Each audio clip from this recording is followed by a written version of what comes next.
Hello everyone, it's Press to Play here once again, and welcome back to my channel. And if you're new to my channel, and if you're enjoying the content, please don't forget to subscribe. I'm also on Instagram too. If you want to check me out on Instagram, a link should be in my bio, so you can follow me there.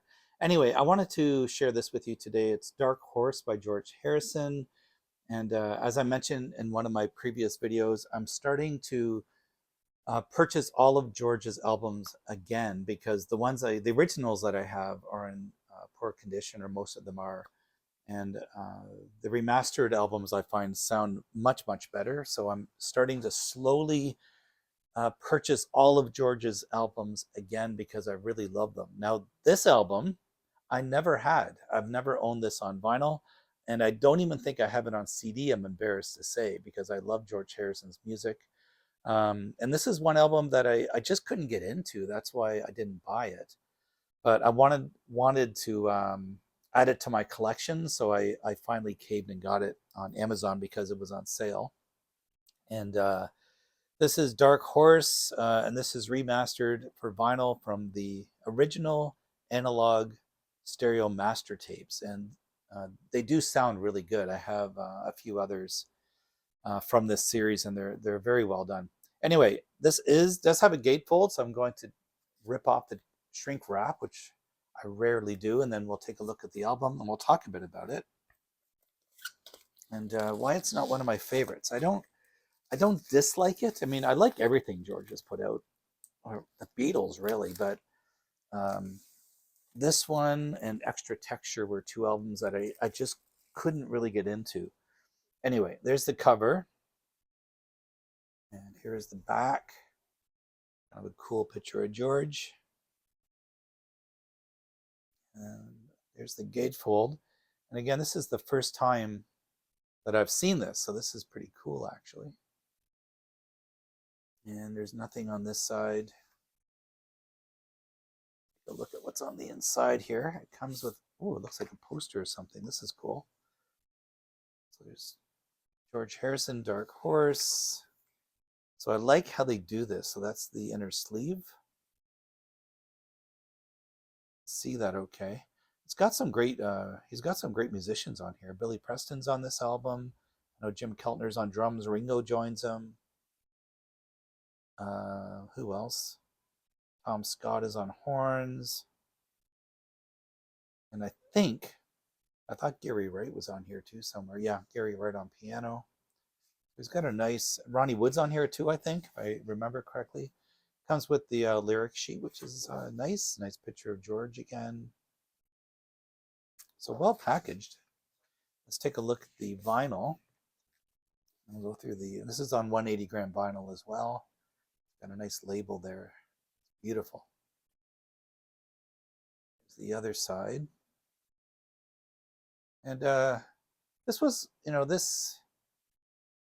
it's not a horrible album. It's not like I hate it or anything. I just couldn't get into it. And I'll, I'll be honest, I think it's probably because of the production.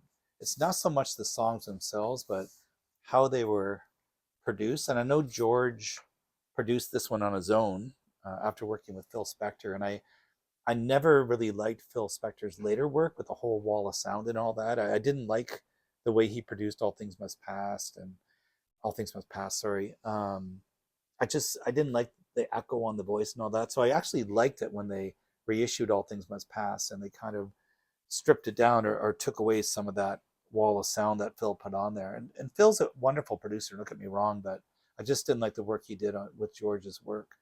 So I think he learned a lot from Phil Spector and he carried it over onto this album. But the songs themselves aren't too bad. I mean, Harry's on Tour, I don't mind that one. Simply Shady it's okay. I don't like Bye Bye Love. I don't like the way his rendition of that. Maya Love, it's okay. These aren't the only songs that I really like on this album. I love the title track. I think Dark Horse is a wonderful song, beautiful song, and the guitar playing on that is phenomenal. Um, I really like what was that one track? I don't think what else that I like on here. Dark Horse, Ding Dong Ding Dong. uh, silly name, but a very good song. I really enjoyed that song too. Um, yeah, I just couldn't get into it, but it's one of those albums that I do play on occasion and I enjoy it, but it's not one that I go to often. So it's one of the least played George albums that I used to play on iTunes and Apple Music until now that I have it on physical media. I will play it on occasion, but I never really purchased this for that reason. Anyway, uh, the critics didn't like this one too much either. If I remember correctly, the tour did not go well because I think, and again, please correct me if I'm wrong, but I think didn't George come down with like laryngitis or something during the rehearsals, and then Harrison went on tour with Ravi Shankar, and because his voice wasn't really up to par, Ravi Shankar played most of the show, and I think a lot of fans were upset by that because they went to see, Beatle George, and they ended up getting a lot of uh, music by Ravi Shankar and not so much George Harrison. And I think he focused mostly on his solo work as well. So I think the tour was a bit of a disaster. I don't know if that's the right word for it. It wasn't very successful, I guess. Um, and then the album, I guess, didn't go over too well as well at the time. But anyway, it's an okay album. Again, it's not one of my favorites. I don't hate it, but I don't love it either. I just kind of like it, I guess. Yeah, but it's my one of my least favorite George's albums. But anyway, cool gatefold there though. It's pretty neat. I also ordered Cloud Nine, which is I think one of his best George Harrison albums. So when I do get that today, I will do a little unwrapping of that one as well because that's the remastered version as well on 180 gram vinyl, I believe. Anyway, let me know your thoughts if you like the album or not, or whether I'm completely wrong, you disagree with me, or if you agree with me, let me know your thoughts. Hope you enjoyed the video. I'll be back again for another video with George's Cloud 9 album when I get it today, hopefully very soon. Okay, take really, really good care of yourselves, and I'll see you in my next video. Okay, bye for now.